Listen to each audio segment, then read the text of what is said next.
Welcome to another episode of Market Brief After Hours. It has been an absolute whirlwind of a day on global markets. We are seeing a massive tug-of-war between geopolitical tensions in the Middle East, fluctuating oil prices, and a dramatic attempt at a comeback by the technology sector, specifically semiconductor stocks, which took a brutal beating last Friday. There is a lot of ground to cover today, from major currency shifts to some eye-popping moves in individual stocks. Let's start with the big picture. How did the major U.S. indices wrap up today's session? It was a day of recovery, though not entirely uniform across the board. The tech-heavy Nasdaq composite led the charge, bouncing back from its worst drop since April 2025. It climbed 0.86% to close at 25,930. The broad S&P 500 also managed to edge higher, advancing 0.3% to finish at 7,406. However, the blue-chip Dow Jones Industrial Average couldn't quite join the party. It lost about 81 points, or 0.16%, settling at 50,786. So a bit of a mixed bag, but definitely a sigh of relief for tech investors after Friday's rout. What was driving that rebound? It was almost entirely about the chip makers. On Friday, we saw investors aggressively taking profits on semiconductor stocks, driven by valuation concerns and a highly uncertain macroeconomic backdrop. But today, buyers stepped right back in. Micron Technology, which has been a major engine for this bull market, surged 9.9% today, recovering a huge chunk of the 13% loss it suffered on Friday. We also saw solid gains from heavyweights like Nvidia and Broadcom.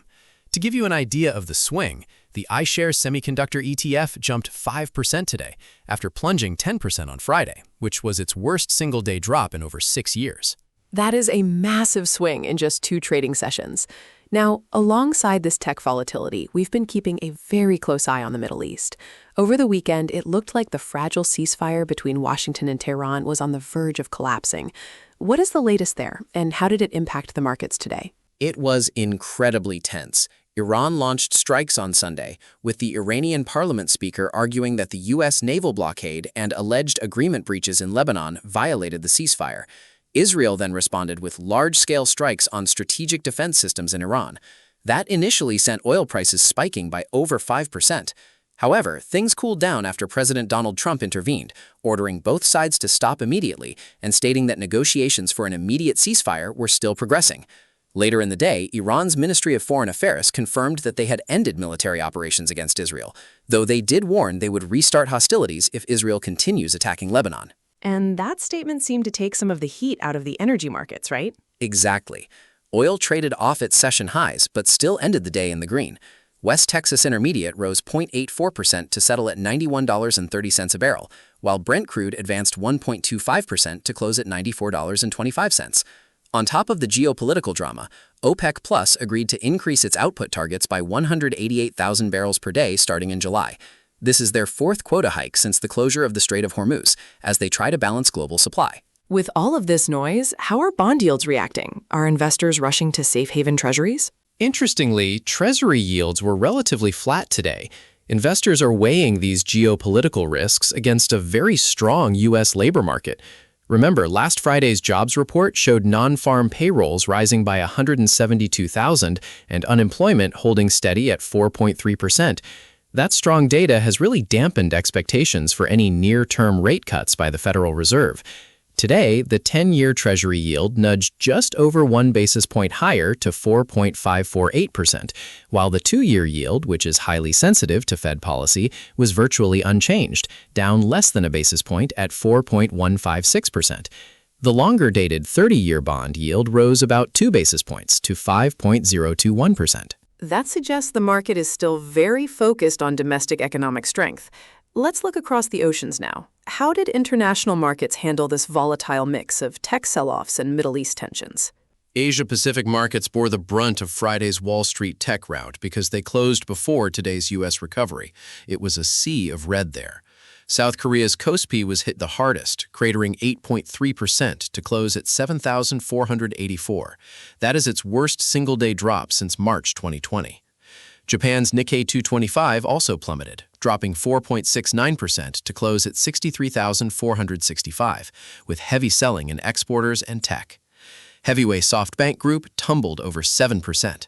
This happened despite Japan's GDP growing at an annualized 1.8% in the first quarter, though that did miss the 2.1% forecast. Meanwhile, Hong Kong's Hang Seng fell 1.37%, and mainland China's CSI 300 dropped over 2% to 4,713.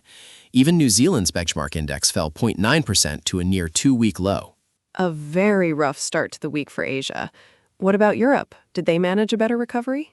They did. European stocks actually pared their early losses to close slightly higher, thanks to that afternoon de-escalation news from the Middle East. The Euro Stoxx 50 gained 0.3% to finish at 60.80, and the Pan-European Stoxx 600 edged just above the flat line at 622. The UK's FTSE 100 and France's CAC 40 both managed microscopic gains of 0.02%. Italy's FTSE MIB was a bright spot, up 0.63%, despite some sharp losses in Italian banks like Intesa Sanpaolo, which dropped 2% after launching an M&A offer for Banca MPS. Germany's DAX was the outlier, falling 0.58%, weighed down by weak economic data showing German factory orders plunged 3.8% in April, far worse than the expected 2.2% drop. It sounds like Europe is walking a very fine line between economic slowdown and global market recovery. We are going to take a very quick break, but don't go anywhere. When we return, we will dive deep into the currency markets, look at a dramatic intraday reversal for gold, and highlight the individual stocks making the biggest waves today. Stay with us. Welcome back to Market Brief After Hours. Let's shift our focus to the foreign exchange market, where we've seen some very distinct trends forming, especially with the US dollar showing strength. Let's start with the euro. The Euro-USD pair is in a tough spot. It closed slightly up today at 1.1530, a minor gain of 0.07%. But that is really just a brief pause after a massive downward move. Technically, the pair is trading well below its key moving averages. The 50-day simple moving average is at 1.1671, the 100-day is at 1.1695, and the 200-day is at 1.1679. All of these are grouped much higher up, which confirms a very bearish broader profile. If it breaks below the critical 1.1500 support level, we could see a much deeper slide. And what about the British pound? Is it facing similar pressure? Very similar. GBP USD closed virtually flat today at 1.3339. It was a narrow, indecisive session. Just like the euro, the pound is heavily pressured beneath its major moving averages. The 200-day SMA is sitting at 1.3421, acting as immediate overhead resistance, with the 50-day and 100-day even higher. The short-term momentum is firmly in the hands of the sellers, and unless it can break back above 1.3370, the bias remains to the downside. On the flip side, the US dollar has been gaining ground against the Swiss franc and the Canadian dollar. Walk us through those charts. Yes, the dollar is on the march there. USD CHF rose 0.34% to close at 0.7981, finishing right near its daily high. It has decisively cleared its 200-day SMA at 0.7904, and the 50-day and 100-day averages are starting to turn upward. This looks like a clear bullish reversal. As for USD CAD, it advanced 0.10% to close at 1.3952. It is trading substantially above its 50-day SMA of 1.3762 and its 200-day SMA of 1.3813. It is a very deeply entrenched uptrend, though it is looking a bit stretched in the near term.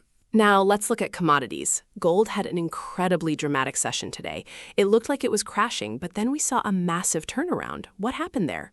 Gold was a wild ride.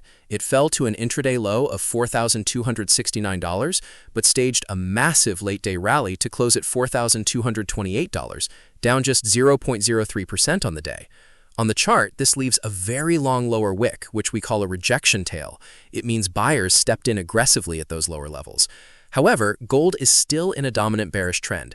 It is trading below its 200-day SMA of $4,407, and its 50-day is way up at $4,622. So while today's bounce is encouraging, the bears are still technically in control. Silver had a similar day.